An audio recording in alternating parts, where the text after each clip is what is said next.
সুপ্রিয় দর্শক, আজ শুক্রবার 10 অক্টোবর 2025। স্বাগতম সারা বাংলা .নেটের সাপ্তাহিক আয়োজন টপ অব দ্য উইকের। সাথে আছে আমি সঞ্জিতা জ্যোতি। চলুন জেনে নেই গত সপ্তাহের উল্লেখযোগ্য কিছু খবর। জাতীয় খবর।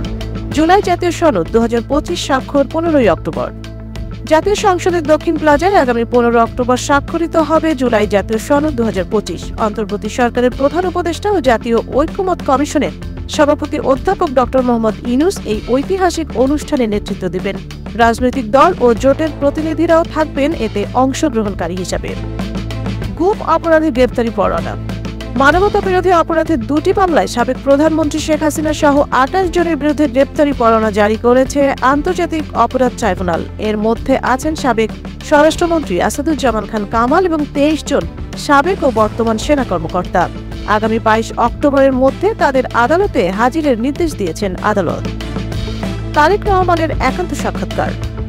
দীর্ঘ প্রায় 2 দশক পর গণমাধ্যমে সাক্ষাৎকার দিলেন বিএনপির ভারপ্রাপ্ত চেয়ারম্যান তারেক রহমান। বিবিসি বাংলার সঙ্গে একান্ত সাক্ষাৎকারে তিনি আগামী নির্বাচন, আওয়ামী লীগের রাজনীতি ও দলের ভবিষ্যৎ কৌশল নিয়ে মত প্রকাশ করেন। লন্ডন থেকে বিবিসির সাথে ভার্চুয়ালি যুক্ত হন তারেক রহমান।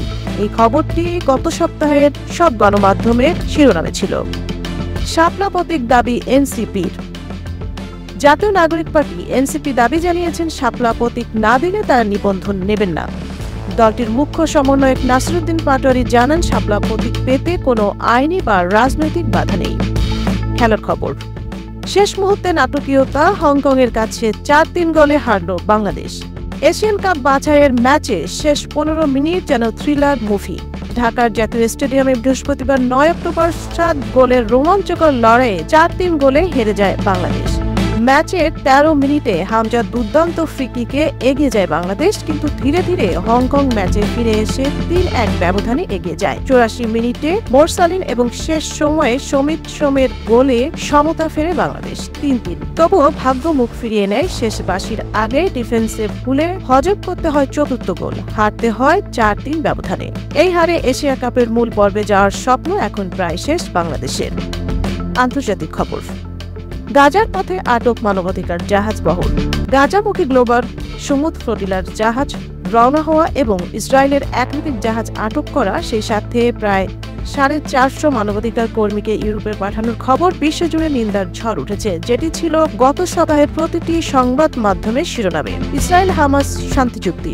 ইসরায়েল ও হামাস শান্তি পরিকল্পনার প্রথম ধাপে সম্মত হয়েছে। যুক্তরাষ্ট্রের প্রেসিডেন্ট ডোনাল্ড ট্রাম্প জানিয়েছেন, এতে জিম্মিদের মুক্তি এবং সেনা প্রত্যাহার শুরু হবে শীঘ্রই। ইসরায়েলি প্রধানমন্ত্রী বেনিয়ামিন নেতানিয়াহু একে বলেছেন ইসরায়েলের জন্য এক মহান দিন। এই খবরে উচ্ছ্বাস গাজাবাসীরা। গেল সপ্তাহে এ খবর ছিল গুরুত্বপূর্ণ শিরোনামে। এই ছিল গত সপ্তাহের উল্লেখযোগ্য কিছু খবর। আগামী সপ্তাহে আবারও ফিরে আসবো নতুন কিছু সংবাদ নিয়ে। ততক্ষণ পর্যন্ত ভালো থাকুন, সুস্থ থাকুন এবং সঙ্গেই থাকুন সারা বাংলা .নেটের। এই প্রত্যাশায় বিদায় নিচ্ছি আমি সঞ্জিতা জ্যোতি।